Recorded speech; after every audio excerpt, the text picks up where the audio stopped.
G'day, Chief. This is the Inner Chief Podcast, episode 344. I am your host, Greg Layton, founder of Chiefmaker and the Council of Chiefs. And I believe there is a great chief in all of us.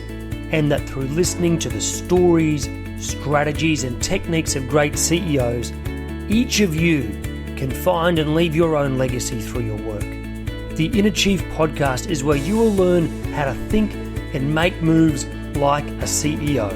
For over a decade, I've helped CEOs and senior executives around the world boldly lead change, inspire their people, and leave a legacy. So every 2 weeks, I'll bring a deep diving interview with one of these CEOs or another one of a mid to large organisation so you can find your own path to greatness as an executive. Our Minisode today is continuing our Think Like a CEO series, and our topic today is overcoming resistance to change. This is one of the most difficult and stressful parts of business. If you're in a senior leadership role of a significant business, we all know you're under pressure to deliver. We all know there's going to be some resistance by different folks in different parts of the business, and just getting them on the train, getting them to play nice with others, to try new things and not be so slow can be an incredibly difficult journey. I've been involved in a lot of transformations now, Chiefs, and I've seen every mistake under the sun. I've made any number myself. I've seen some of the most outrageous activities that just somehow made a massive difference, that they really shouldn't have had that level of impact, but they did. And what I've learned is the CEOs and the senior leaders that can make change happen do a few things that others forget. The trap that we get ourselves in is we get to work, we got a bunch of projects plus business as usual that we need to work through, and we forget that there is a whole range of other factors we need to carefully and intentionally consider and build into our approach, so when we go about leading change, it actually works. So I want to share with you 5 things today that I know have worked for me and others in the past. And if you get them right and you really apply it, will make an immediate, tangible difference to the momentum you're getting in your change. The first step is this. It's actually the very first step we do on the Mini MBA, by the way, is we stop and we pause and we understand the context of the business and the team and where it's operating. How's the business performance? This is really important, because if you're leading change in a business that's shooting the lights out, it's a very different process to someone who's leading change in a business that is flat or losing money. And that adjusts your style of leadership. In short, if the business is not performing well, it's much more directive, command and control style leadership, because a lot of people are really struggling and unsure what to do. And if we don't move fast, the organization is going out the back door, right? As opposed to when we've got this amazing business that's shooting the lights out, change is about purpose and inspiration and vision and achieving our greatness, leaving a legacy, a very different kind of journey. We need to understand the history of the business and how much change in the business has been going on for some time. If the business has been overloaded and there's been, for instance, the deck chairs of the senior leadership team have been changing and rotating almost constantly, you're going to find the level of trust within the business is low. And you're going to have to earn the right to make the change. I remember the first time we turned up in Africa to lead a big turnaround of a mine site. I'll never forget the looks on people's faces. It was first and foremost, they hated us because we were just another bunch of expats, imperialists, turning up to take all the gold or whatever we were mining out of the ground. Number two, we were like the 21st set of leaders that have turned up there. These guys have been there forever, right? And all these expats keep coming in thinking they know better.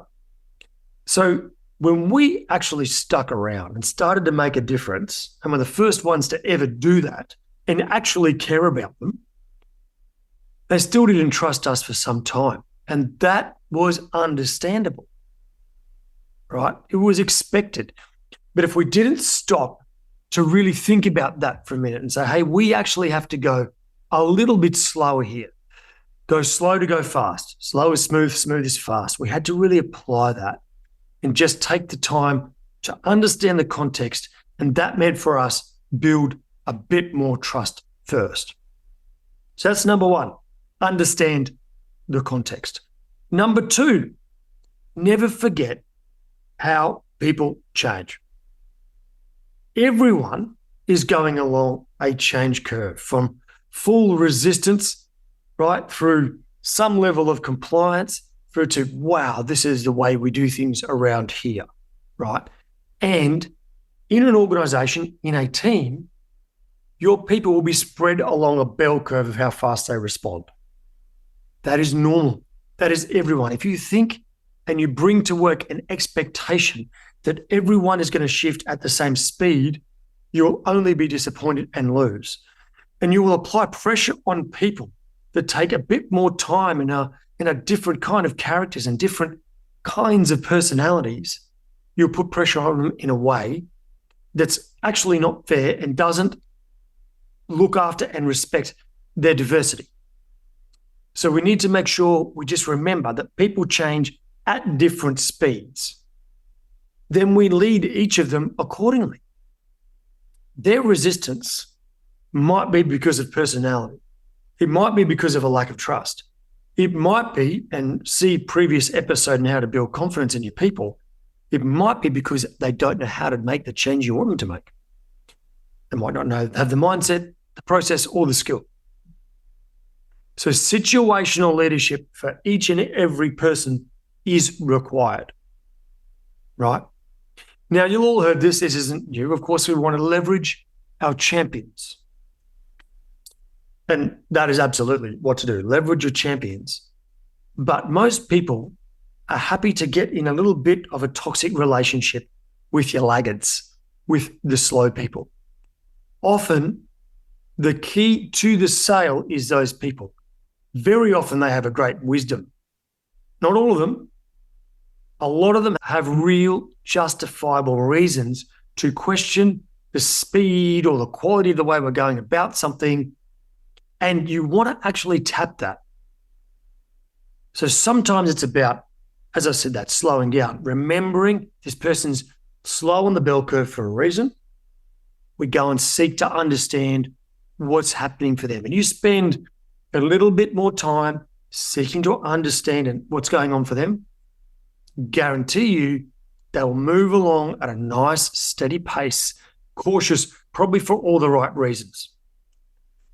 So, Chief, remember, we all change at different paces for a whole range of reasons. Situational leadership is required. Third is to remember your role. Recently, I was on a mini MBA call, and one of the team put up this graphic of how to lead. And it was a picture of a pack of wolves. It was an aerial picture of this pack of wolves going through a forest, and the alphas were at the back protecting the weak while the rest of the team moved forward. And the leader said, hey, I really love this analogy of leadership. And what struck me about it was it's actually a reasonably poor analogy for leadership in business, right? Because we're not wolves. Number one, we don't have people about to attack our weak, right? And number three, in that situation, everybody knows the way. They're in territory that they know the way. When we're dealing with change, leaders must lead. You must show the way. You've got to get up there and show the vision and be the chief energy officer. Sure, you have to look after those people that we've got to bring along the journey and keep looking after and help them grow. But leaders lead. And all the best leaders of change, I've noticed, bring their people with them. Now, they celebrate the successes of everyone. They take responsibility for the failures and all these wonderful things. But I just see too many times people not standing up, being the bold version of their personality and leading properly. So you've got to lead, Chief. Be curious with your people. Of course, you've got to manage your process. And that's something we cover in depth in our programs about being clear what is a priority and what is not. This is your role, right? Lead your people, lead the process.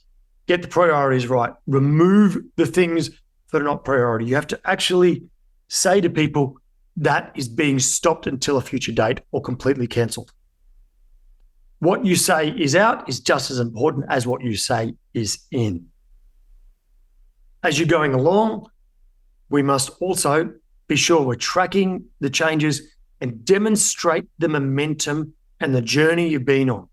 The more you can show, and this might be a big Gantt chart on a wall or in your monthly strategic projects committee kind of meeting, showing the progress you've made creates a sense of energy and momentum in a group.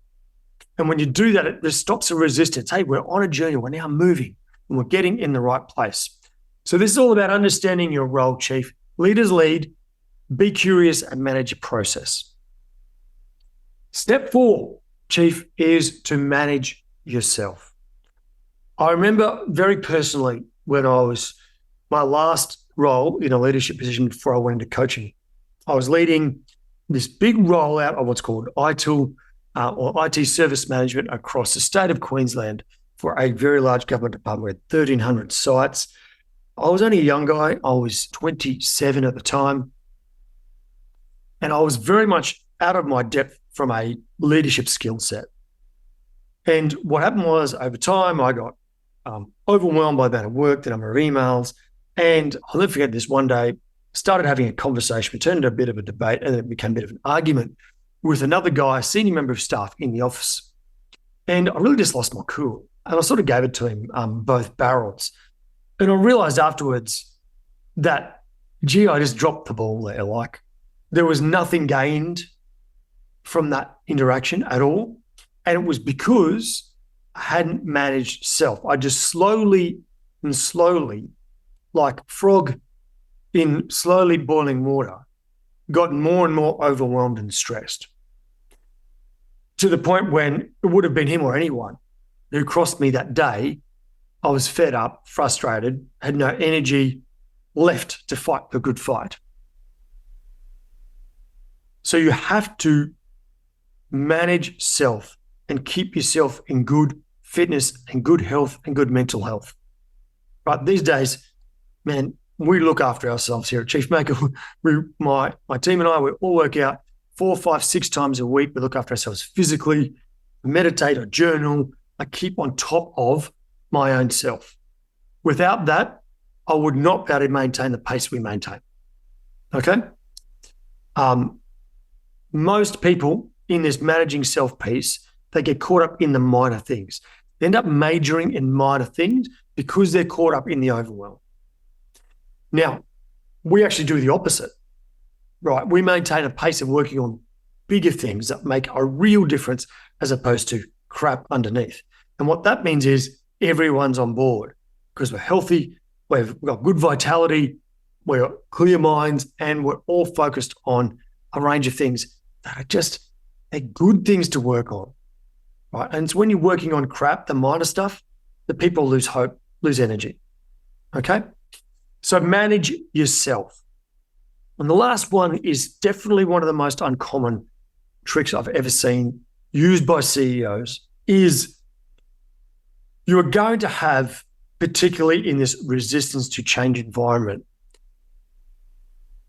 a pattern of people having a fixed mindset. And when people have a fixed mindset, that is, they're not growing anymore. They cannot see or will not change. So what's really going on there, if you think about their neurology and the work of Norman Doidge around brain plasticity is an important piece of context here.